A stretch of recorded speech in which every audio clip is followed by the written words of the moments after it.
बाबा कहते मीठे बच्चे, तुम्हें पढ़ाई कभी मिस नहीं करनी है। पढ़ाई से ही स्कॉलरशिप मिलती है, इसलिए बाप द्वारा जो नॉलेज मिलती है उसे ग्रहण करो। प्रश्न है, लायक ब्राह्मण किसे कहेंगे, उसकी निशानी सुनाओ। पहला, लायक ब्राह्मण वह जिनके मुख पर बाबा का गीता ज्ञान कंठ हो। दूसरा, जो बहुतों को आप समान बनाता रहे। तीसरा, बहुतों को ज्ञान धन का दान पुण्य करे। चौथा, कभी आपस में एक दो के मतभेद में ना आए। पांचवा, किसी भी देहधारी में बुद्धि लटकी हुई ना हो। छठा, ब्राह्मण अर्थात जिसमें कोई भूत ना हो, जो देह अहंकार को छोड़ देही अभिमानी रहने का पुरुषार्थ करते हैं। ओम शांति। बाप ने अपना सृष्टि चक्र का परिचय दिया है। ये तो बच्चों की बुद्धि में बैठ गया है कि सृष्टि चक्र हूबहू रिपीट होता है। जैसे नाटक बनाते हैं, मॉडल बनाते हैं, फिर वह रिपीट होते हैं। तुम बच्चों की बुद्धि में ये चक्र सदा चलना चाहिए। तुम्हारा नाम भी है स्वदर्शन चक्रधारी, तो बुद्धि में फिरना चाहिए। बाप द्वारा जो नॉलेज मिलती है, जो ग्रहण करनी चाहिए, ऐसी ग्रहण हो जाए जो पिछाड़ी में बाप और रचना के आत्माधन की याद रहे। बच्चों को बहुत अच्छी रीति पुरुषार्थ करना है। ये है एजुकेशन। बच्चे जानते हैं ये एजुकेशन सिवाय तुम ब्राह्मण बच्चों के और कोई जान नहीं सकता। मनुष्य समझते हैं हम सब मिलकर एक हो जाएं। अब इतनी सारी दुनिया एक तो हो नहीं सकती। विश्व में एक राज्य, एक धर्म, एक भाषा चाहिए। सो तो सतयुग में थी। विश्व की बादशाही थी जिसके मालिक ये श्री लक्ष्मी नारायण थे। तुमको ये बताना है कि विश्व में शांति का राज्य था। सिर्फ भारत की बात है। जब भारत स्वर्ग था तो विश्व में सुख शांति का राज्य था। सिर्फ भारत की बात है। जब इन्हों का राज्य होता है तो सारे विश्व में शांति हो जाती है। ये सिवाय तुम्हारे और कोई इन बातों को जानता नहीं। सब हैं भक्त। फर्क भी तुम देखते हो कि भक्ति अलग है, ज्ञान अलग है।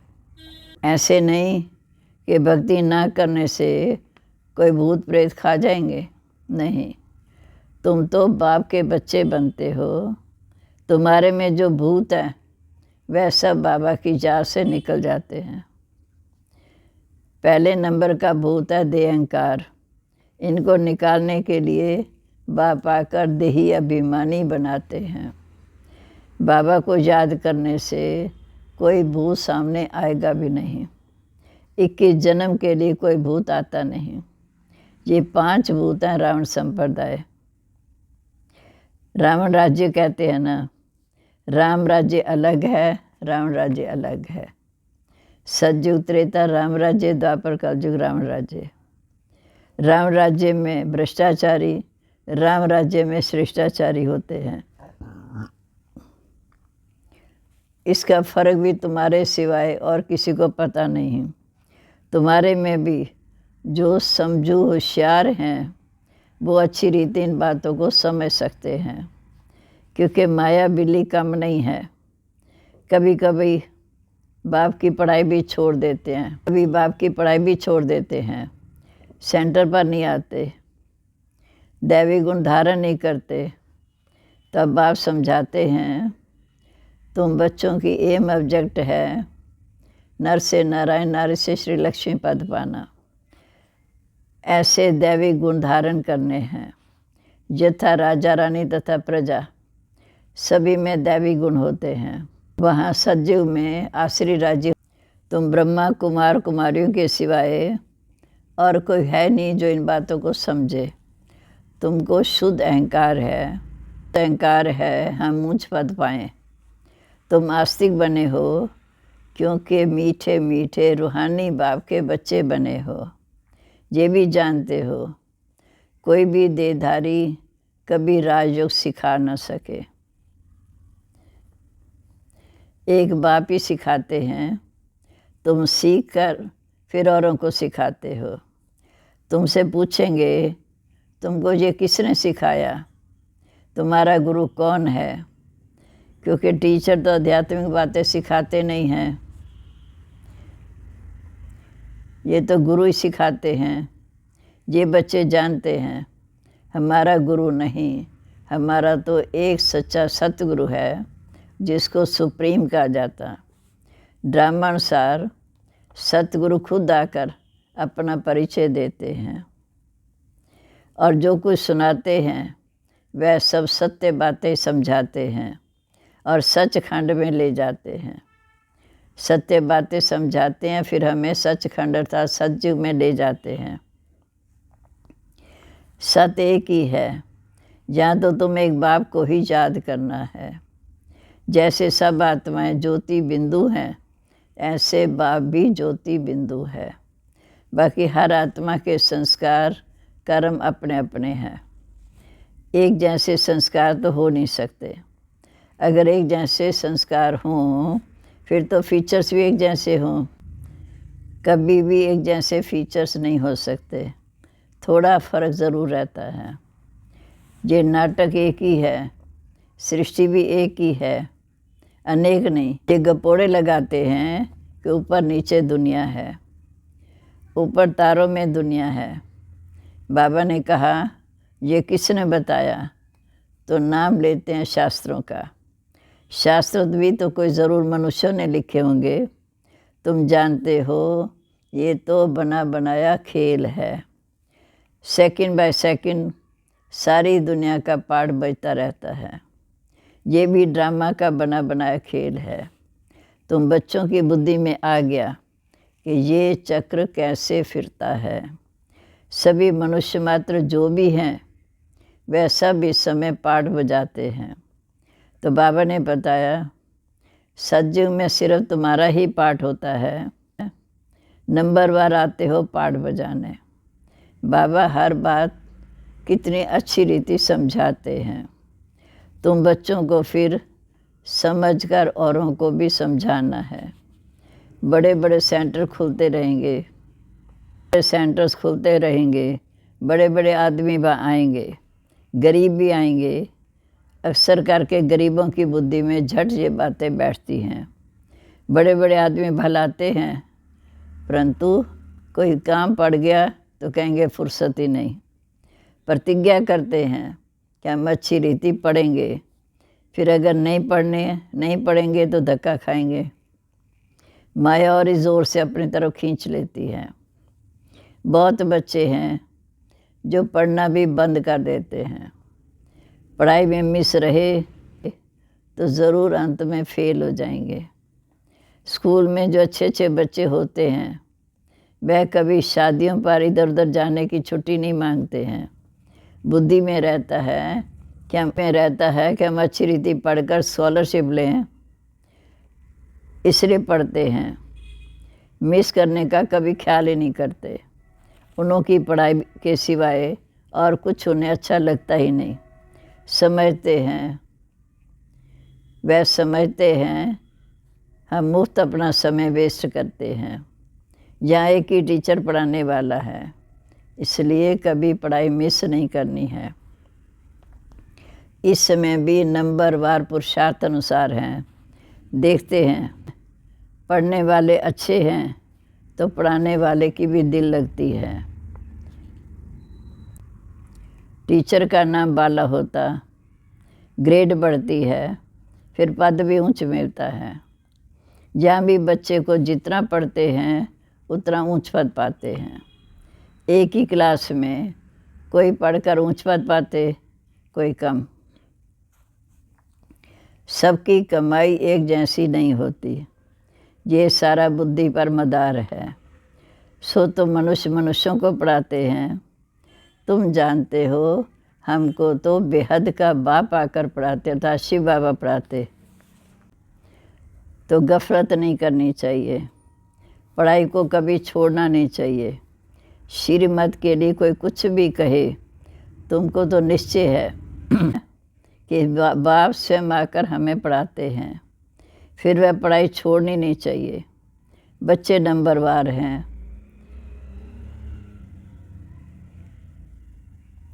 बाप तो अव्वल नंबर है। इस पढ़ाई को छोड़ और कहाँ जाएंगे, और कहीं से भी ये पढ़ाई मिल ना सके। शिव बाबा से पढ़ना है, सौदा भी शिव बाबा से करना है। कोई उल्टी सुल्टी बातें सुनाकर औरों का मुख मोड़ देते हैं। एक बैंक शिव बाबा की है। समझो कोई बार में सत्संग शुरू करते हैं, हमें शिव बाबा की बैंक में जमा करना है।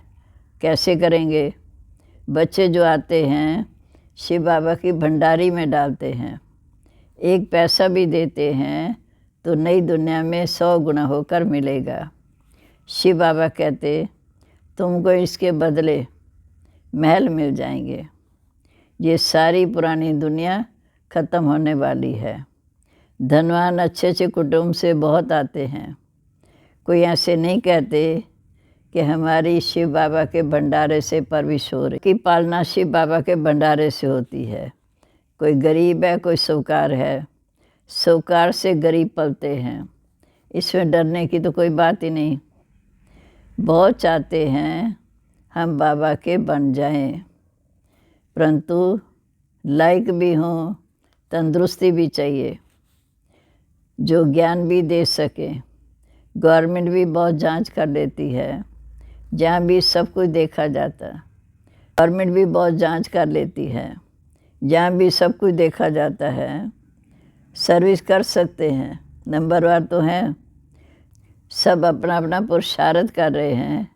कोई अच्छा पुरुषार्थ करते करते फिर एब्सेंट हो जाते, कारने आना भी छोड़ देते हैं। एक तंदुरुस्त बनाने के लिए ये सब सिखाया जाता है।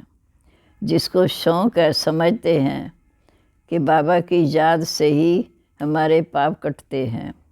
जो अच्छी रीति पुरुषार्थ करते हैं, कोई तो लाचार में आकर अपना टाइम पास करते हैं। अपनी अपनी जांच करनी है। बाप समझाते हैं, मीठे बच्चे अगर गफलत करेंगे तो पता पड़ जाएगा ये किसको पढ़ा नहीं सकते। जो गफलत करेगा वो दूसरों को पढ़ा नहीं सकते।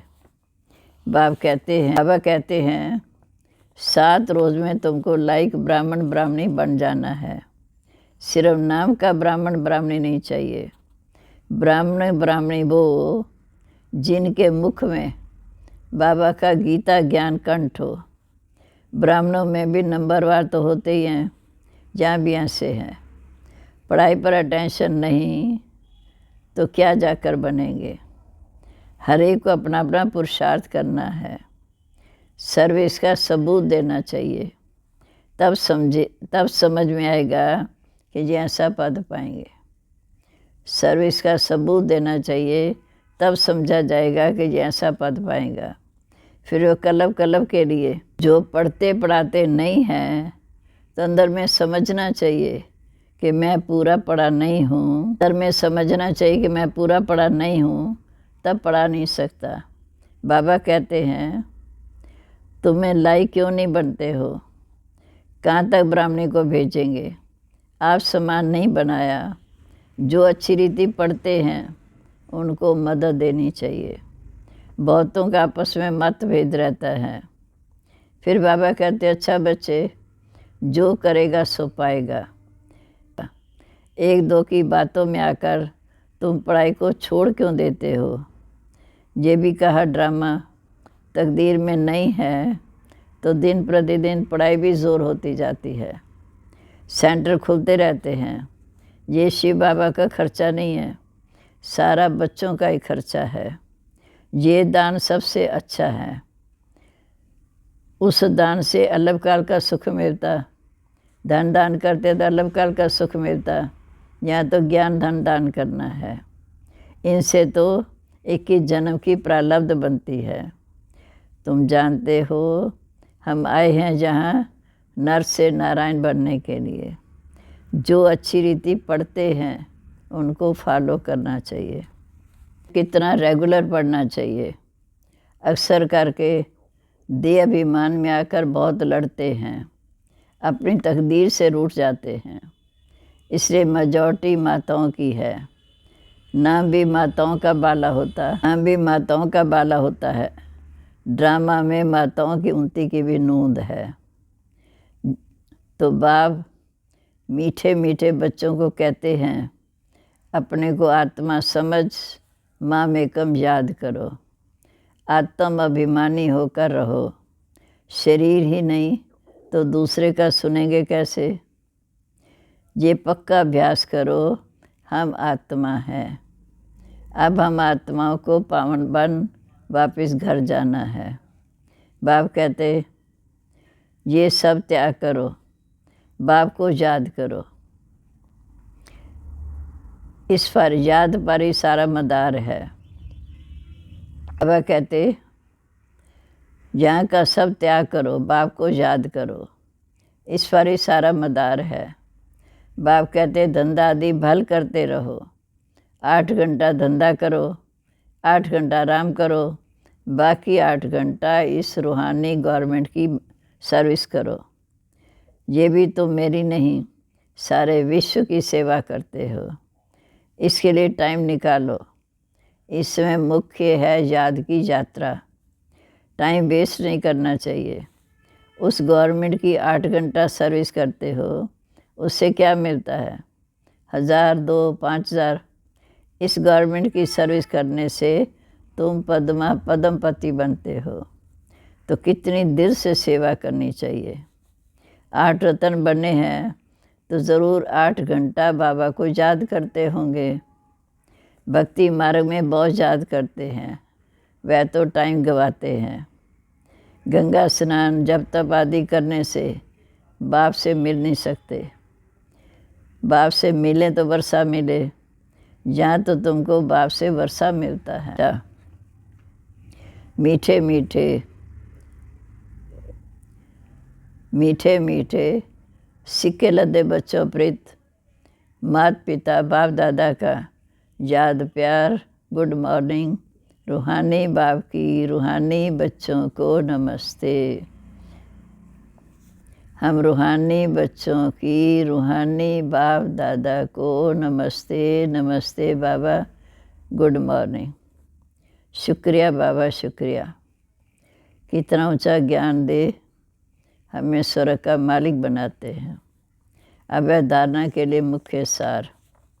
पहली पॉइंट, बात को छोड़ कभी परमत पर नहीं चलना है। उल्टी सुल्टी बातों में आकर पढ़ाई से मुख नहीं मोड़ना है। मत भेद में नहीं आना है। दूसरा, अपनी जांच करनी है कि हम कहाँ गफलत तो नहीं करते। पढ़ाई पर पूरा टेंशन है, समय व्यर्थ तो नहीं गवाते। आत्म अभिमानी कितना बने हैं। रूहानी सेवा दिल से करनी है। अब वरदान। आज सतगुरुवार, प्यारे बाबा का वरदान ही हाथ सिर पर अनुभव करते हुए रूहानी अथॉरिटी के साथ निरंकारी बन सत्य ज्ञान का प्रत्यक्ष रूप दिखाने वाले सच्चे सेवाधारी भाव। जैसे वृक्ष में जब संपूर्ण फल की अथॉरिटी आ जाती है तो वो झुक जाता है, अर्थात निर्माण करने की सेवा करता है। ऐसी रूहानी अथॉरिटी वाले बच्चे, जितनी बड़ी अथॉरिटी उतने निर्माण और सर्व के स्नेही होंगे। अलग काल के अथॉरिटी वाले अहंकारी होते हैं, लेकिन सत्यता के अथॉरिटी वाले अथॉरिटी के साथ निरंकारी होते हैं। यही सत्य ज्ञान का प्रत्यक्ष रूप है। सच्चे सेवादारी की वृत्ति में जितनी अथॉरिटी होगी उतना वाणी में उतना स्नेह और नम्रता होगी। स्लोगन। भाग्य का आधार त्याग है, बिना त्याग के भाग्य नहीं मिलता। ओम शांति।